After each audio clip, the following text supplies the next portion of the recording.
ہے، نزاعۃ للشوا، کھال کو ادھیڑنے والی، تدعو من ادبر وتولی، وہ اسے بلاتی ہے جس نے پیٹھ پھیری اور منہ موڑ لیا، وجمع فأوعى، اور مال جمع کیا اور سنبھال کر رکھا، دنیا پرستی ہی میں مبتلا رہا۔ یہ ہے ہولناکی قیامت کے دن کی، کوئی کسی کے کام نہیں آئے گا۔ سورہ عبس میں ہم پڑھیں گے آیت نمبر 34 سے لے کے آیت نمبر 37 تک، انسان دور بھاگے گا اپنے بھائی، اپنے والدین اور اپنی بیوی اور اپنی اولاد سے۔ یہاں اس سے اگلی بات بیان کی گئی، ہر ایک کو چاہے گا ڈال دے اللہ ان سب کو جہنم میں، لے لے ان کو فدیے کے طور پر، مجھے کسی طرح جہنم کے عذاب سے بچا دے۔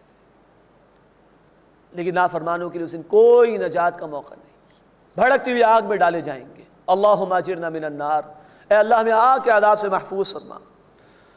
ان الانسان خلق ہلوعا، بے شک انسان بڑا ہی بے صبرا، کم ہمت والا پیدا کیا گیا ہے۔ سرشت میں انسان کی یہ چیز آ جاتی ہے کہ وہ بے صبری کا مظاہرہ کرتا ہے۔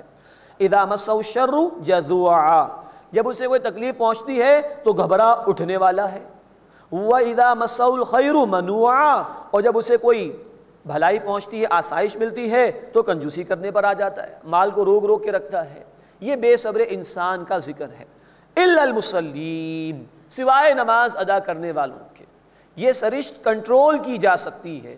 اہل ایمان ایسے نہیں ہوتے جلد باز، نعمت ملتی ہے تو شکر ادا کرتے ہیں، تکلیف آتی ہے تو صبر کرتے ہیں۔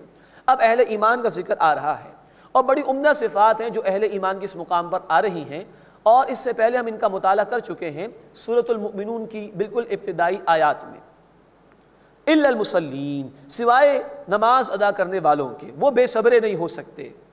الذین هم علی صلاتهم دائمون، جو اپنی نمازوں پر پابندی اختیار کرتے ہیں، پانچوں وقت کی نمازیں ادا کرتے ہیں، نہیں کہ جب دل چاہا ادا کی، جب چاہا نہیں ادا کی، نہیں، ہمیشہ پابندی کرتے ہیں۔ والذین فی اموالہم حق معلوم للسائل والمحروم، اور جن کے مالوں میں سوال کرنے والوں اور محروم رہ جانے والوں کے لیے حق مقرر ہے، یعنی کہ وہ اپنے مال میں سے دوسروں کی مدد کرتے ہیں اور کوئی احسان نہیں سمجھتے، بلکہ اللہ نے ان کے مال میں جو زیادہ ان کو عطا کیا یہ دوسرے کا حق سمجھتے ہیں اور اپنا فرض سمجھ کے دوسروں کے لیے خرچ کرتے ہیں اسے۔ والذین یصدقون بیوم الدین، اور وہ جو بدلے کے دن کو سچ مانتے ہیں، اس کی تصدیق کرتے ہیں۔ والذین هم من عذاب ربهم مشفقون، اور وہ جو اپنے رب کے عذاب سے ڈرنے والے ہیں۔ ان عذاب ربهم غیر مأمون، بے شک ان کے رب کا عذاب ایسا ہی ہے کہ اس سے بے خوف نہ ہوا جائے۔ والذین هم لفروجهم حافظون، اور وہ جو اپنی شرمگاہوں کی حفاظت کرنے والے ہیں، ستر کا بھی خیال رکھتے ہیں۔ اہل ایمان کی خواتین پردے کا، حجاب کا بھی خیال رکھتی ہیں۔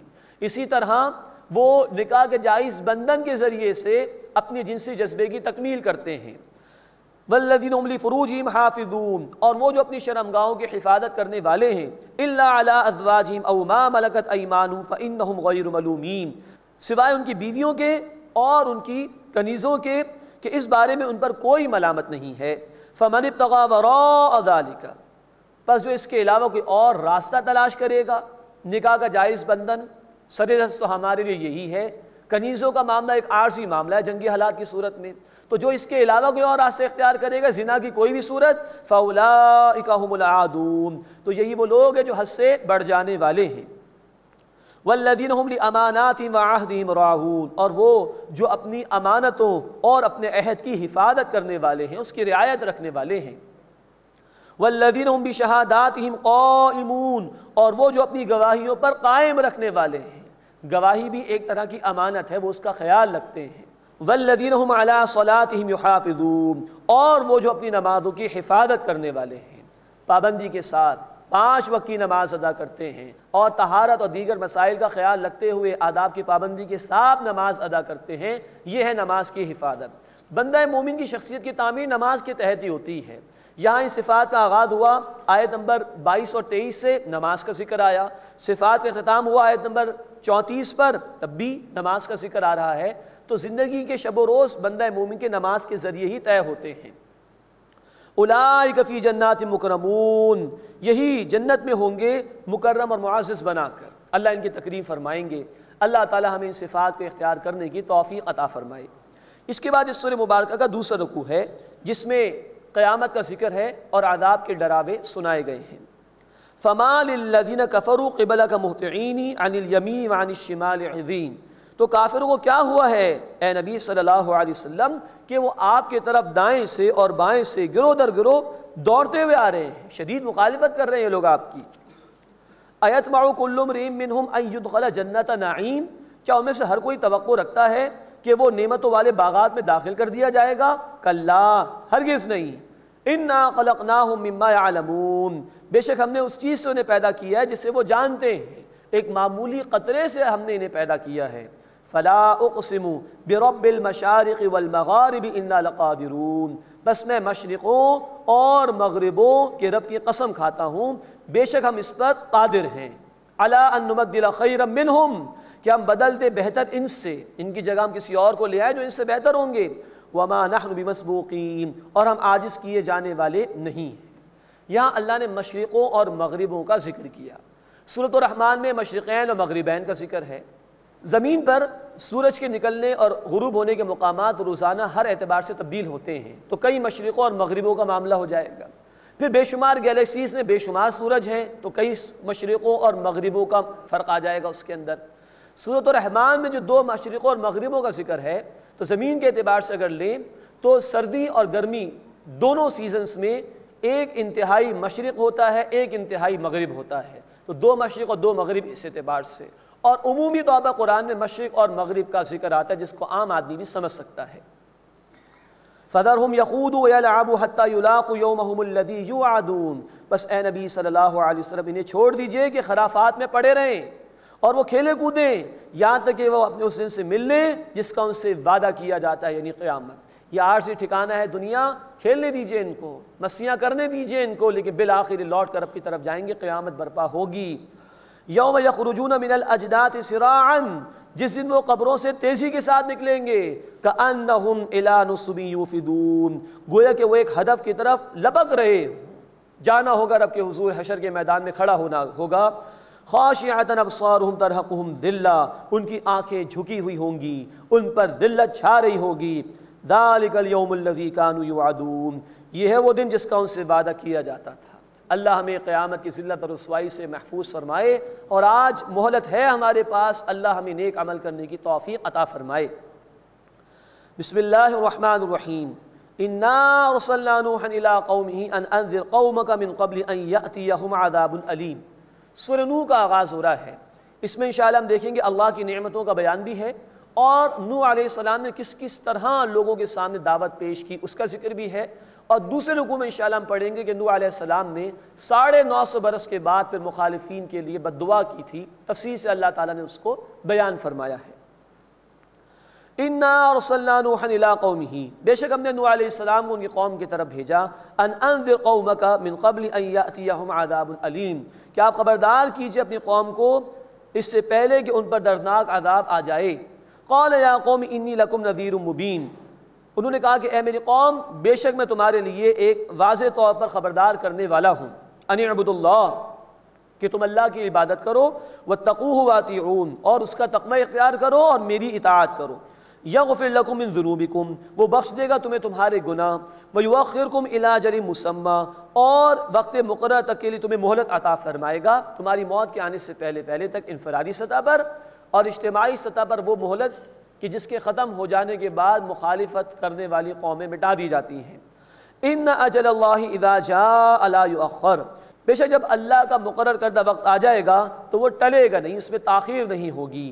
لو کنتم تعلمون، کاش کہ تم جانتے۔ قال ربی انی دعوت قومی لیلا ونہارا، انہوں نے عرض کیا کہ اے میرے رب، میں نے اپنی قوم کو دن رات بلایا، ان کو دعوت دی۔ فلم یزدہم دعائی الا فرارا، تو میرے اس بلانے نے، میرے اس دعوت دینے نے ان میں اضافہ نہیں کیا سوائے فرار کے، جتنا میں نے سنایا اللہ اتنا انہوں نے مخالفت کی، فرار اختیار کیا۔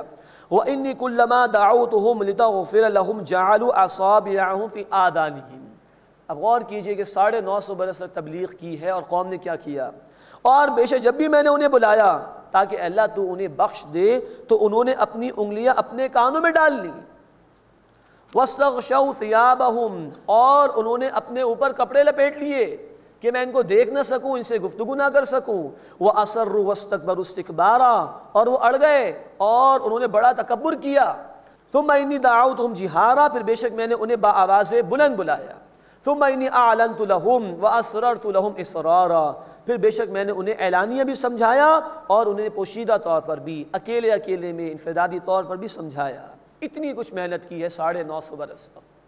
فَقُلْتُ اسْتَغْفِرُوا رَبَّكُمْ، پس میں نے کہا کہ تم اپنے رب سے بخشش مانگو، إِنَّهُ كَانَ غَفَّارًا، بے شک وہ بہت بخشنے والا ہے، يُرْسِلِ السَّمَاءَ عَلَيْكُمْ مِدْرَارًا، وہ آسمان سے تم پر مسلسل بارش برسائے گا، وَيُمْدِدْكُمْ بِأَمْوَالٍ وَبَنِينَ، اور تمہیں مالوں اور بیٹوں سے مدد عطا فرمائے گا، وَيَجْعَلْ لَكُمْ جَنَّاتٍ وَيَجْعَلْ لَكُمْ أَنْهَارًا، اور تمہارے لیے بنائے گا باغات اور تمہارے لیے بنائے گا نہریں۔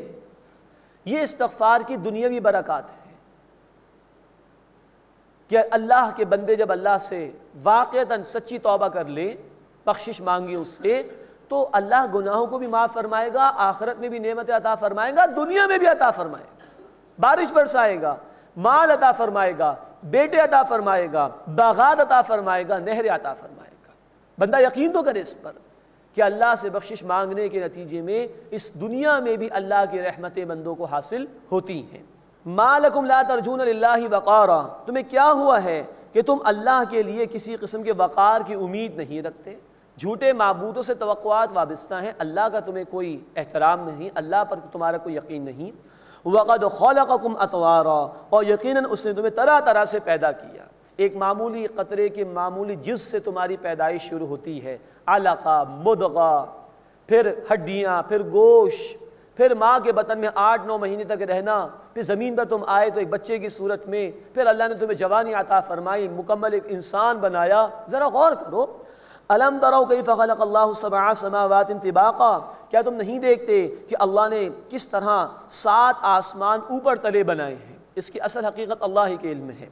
وَجَعَلَ الْقَمَرَ فِيهِنَّ نُورًا وَجَعَلَ الشَّمْسَ سِرَاجًا، اور اللہ نے ان میں چاند کو ایک چمکتا ہوا نور بنایا اور اس سے سورج کو چراغ بنایا جو کہ جلتا ہوا ہے۔ سورج کی روشنی اپنی ہے اور چاند کی مستعار لی گئی ہے، سورج سے ریفلیکشن ہے سورج کی روشنی کا۔ وَاللَّهُ أَنبَتَكُم مِّنَ الْأَرْضِ نَبَاتًا، اور اللہ نے تمہیں زمین سے سبزے کی طرح اگایا، یعنی مٹی سے اور پانی کے ملاپ سے تمہاری تخلیق ہوئی۔ والدین کے نطفوں سے پیدائش ہوتی ہے بچوں کی، لیکن ان والدین کی غذا بھی مٹی سے آ رہی ہوتی ہے۔ ثُمَّ يُعِيدُكُمْ فِيهَا وَيُخْرِجُكُمْ إِخْرَاجًا، پھر وہ تمہیں اس میں لوٹائے گا اور تمہیں دوبارہ اس مٹی سے نکالے گا۔ وَاللَّهُ جَعَلَ لَكُمُ الْأَرْضَ بِسَاطًا، اور اللہ نے تمہارے لیے زمین کو فرش بنایا۔ لِتَسْلُكُوا مِنْهَا سُبُلًا فِجَاجًا، تاکہ تم چلو پھرو اس کے کشادہ راستوں میں۔ اتنی نعمتیں لیکن تم مانتے نہیں ہو اور اللہ کے احکامات پر عمل نہیں کرتے۔ اب دوسرا رکوع اس سورہ مبارکہ کا ہے جس میں بد دعا فرمائی تھی نوح علیہ السلام نے، اس کا ذکر ہے۔ 950 برس تک تبلیغ کی ہے اور تاریخی روایات کے مطابق کچھ 70 یا 80 افراد ایمان لائے، 13 سے 14 برس میں ایک آدمی ایمان لایا آن ایوریج۔ اس شدید محنت کے بعد اب ان کے الفاظ، قال نوح رب انہم عصونی واتبعوا من لم یزدہ مالہ وولدہ الا خسارا۔ نوح علیہ السلام نے فرمایا کہ میرے رب، بے شک انہوں نے میری نافرمانی کی اور اس کی پیروی کی جس کو اس کے مال اور اولاد نے نہیں بڑھایا سوائے خسارے کے۔ یعنی قوم نے سرداروں کی پیروی کی جو مالدار تھے لیکن دنیا پرست تھے، وہ قوم کو بھی لے ڈوبے، خسارے ہی خسارے میں رہے۔ وَمَكَرُوا مَكْرًا كُبَّارًا، اور انہوں نے بڑی بڑی چالیں چلیں۔